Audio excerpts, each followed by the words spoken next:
Sacred oral texts reinterpreted. The lie. The fairy story we tell ourselves, the lie that this country was free to take. There was no one here. Terra nullius.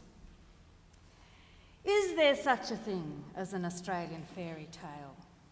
Do we need fairy tales as part of a kind of healthy national identity? These were some of the things, weren't they? Yes, indeed. I'm just trying to stir the... Oh, no. They can ask rhetorical questions. No, I only read those words out because I just wanted to stir your brains back to this morning. Are you stirred? Are you stirred? Have you got any Probably questions? practically catatonic. Before there are questions, I'd like to say a couple of things. I'd like to congratulate Riley and Joe on bringing this day into being. Thank you.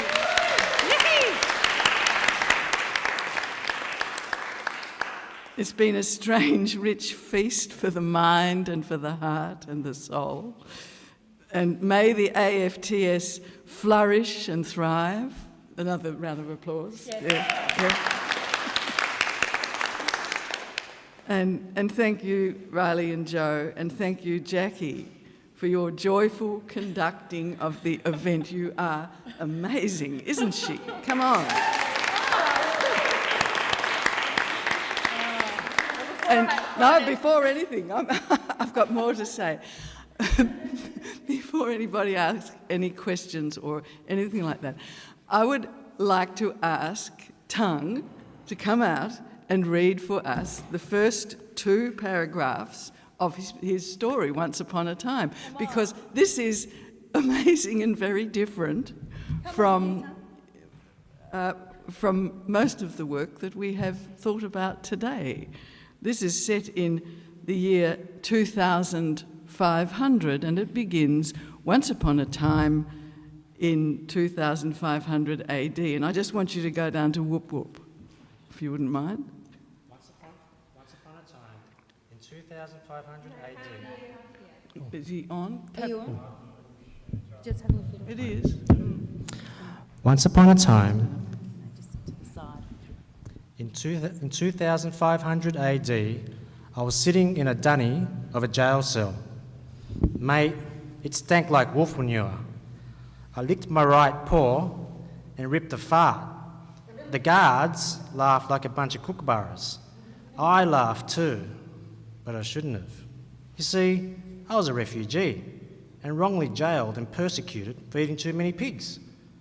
The flaming humans had used me. I'd been hired by the anti-mutant pig company and had to kill and eat about 50 per day. Earth had been overrun by mutant pigs from outer space, which had landed out the back of Whoop Whoop. So, there you are. That's a different note. Yeah. Conversation with Carmel and Tung. Here we go, yes.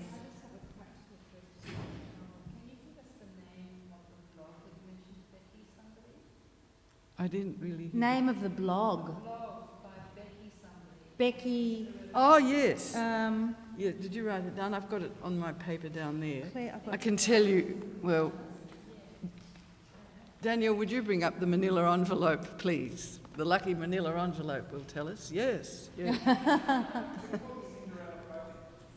I can't quite remember. It's something like that, but it's I know where it is. It's at the top of a page.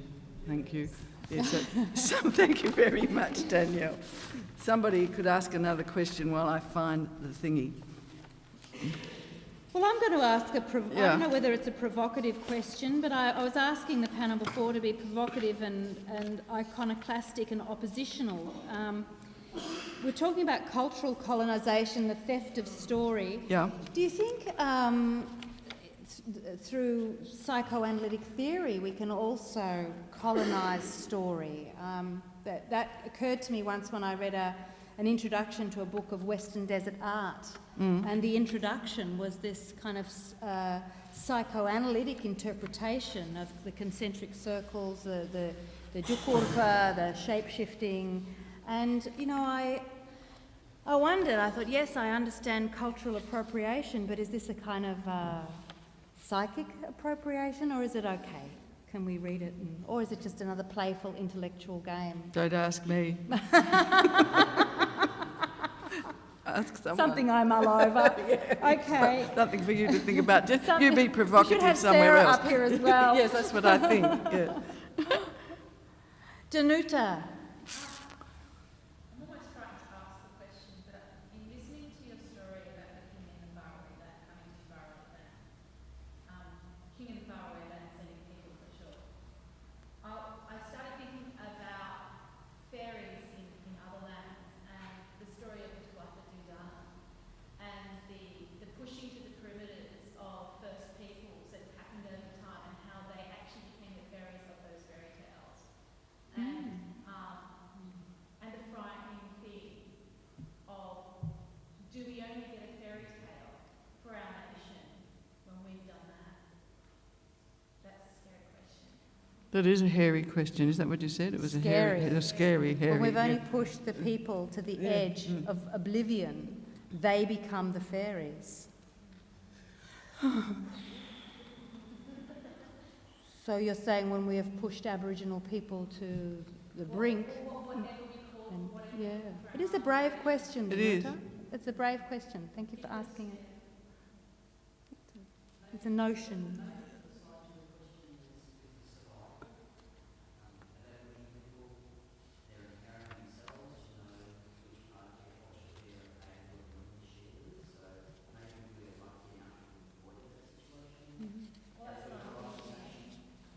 That just the way fairy tales come to exist and the natural fairy as a thing has always been in the nature of the tribal peoples as they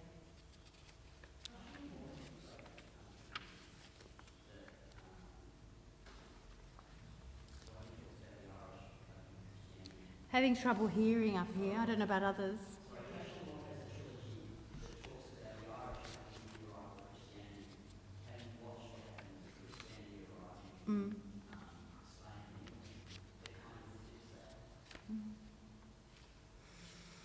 Yeah, there's all kinds of.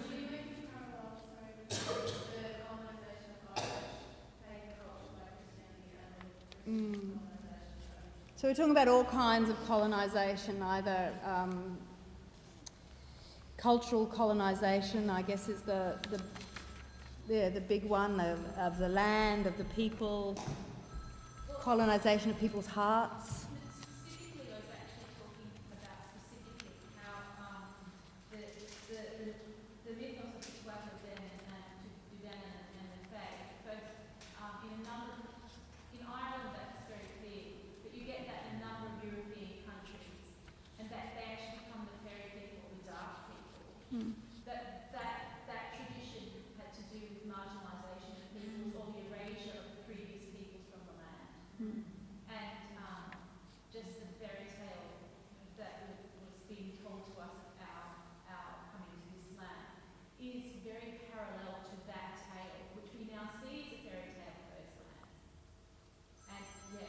And I think it's a marvellous thing to think about. It's too soon for me to process that, you know, but that's marvellous.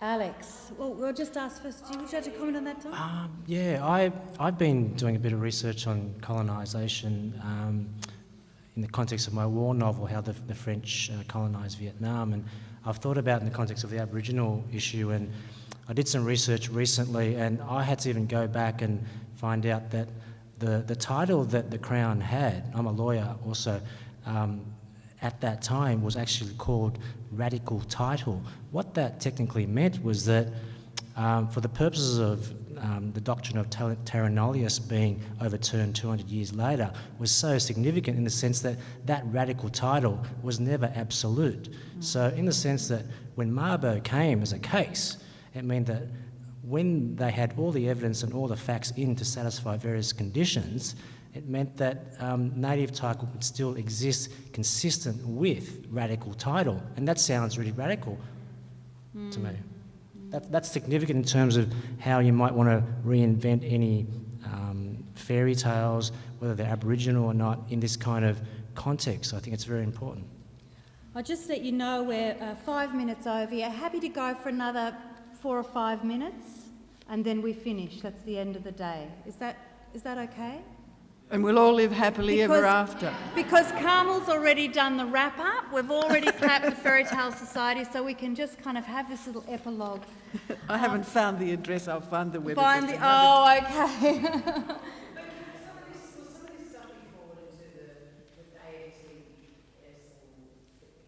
I believe so. Yeah, that on the website, as the website is owned by all of us. Alex, yes. I'm just wondering if we think that the idea of creating an Australian name by pushing into the margins, even though it's an amazing idea, is possibly a bit negative. I'm wondering if we can see that since your story comes alive, that lie about fairies has already happened in the idea that people were a vanishing race. And that creating a fairy tale, we're addressing that push into the margins and fairyization has already happened. Maybe. Yeah, it's the coming back. Stories about coming back. Yeah, I don't know if that works. You didn't, it's a big scary comment that Ona said because I've been talking to all weekend. But Danuta also comes from Europe, so from... Yeah, mine's so long ago, I don't really relate to it except theoretically, you know.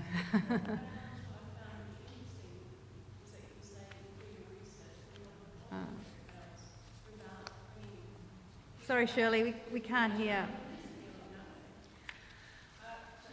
Yeah, I might, look, what I might do is, I think we have used up our last bit of time, and I think the gift that Carmel has given us is that she has posed these questions for us to think about, and they are such big questions. And yeah, thank you, Tom, for coming up and reading. It's just available through Amazon at the moment. I've got a few in my bag if you want to copy it. Yeah. So I'd like to ask Riley to come up and, this is, of course, we missed out on this. This is Carmel's certificate of appreciation. I'm just curious because I want to see all the pictures. Yeah. Yeah. Whoa. Whoa. Yeah. Whoa. Yeah. It's been amazing. I am full to the brim. My head is spinning. It's been an amazing week because some of us were at the International Storytelling Conference for 2 days before this. And that was incredible as well. I went to one session on the science of storytelling where we're looking at how the brain receives stories. And again, it was that sort of individualisation of stories, the way we come to stories through our cultural context, our language. And it was just amazing. I keep reflecting on that workshop and what I learnt and listening to people today and looking at this material. I'd just like to thank all the presenters, all the work you've gone to, how far you've travelled. Some even have had to suffer to get to the end of their piece. The images have been amazing. I'd like very much to thank our technology person. I'm sorry, I don't even know. We've been working side by side all day, jiggling microphones, and we've never even introduced each other. Your name is? Jonathan. Jonathan. Hi, Jonathan. I'm Jackie. It's been a pleasure. So on that note, I'd like to wrap it up and wish you all well in your fairy circles, wherever they may be. Sit on the mushrooms, don't eat them. And Riley, is there anything you'd like to say? Oh, gee, Yes. Thank you. Oh, my picture. Thank you for entrusting me with the task, and thank you for Tina for for being there and just saying, you can count, Jackie, you can tell the time. It'll be fine. This is me who misread my plane ticket and nearly missed coming here altogether. Thank you very much. The end.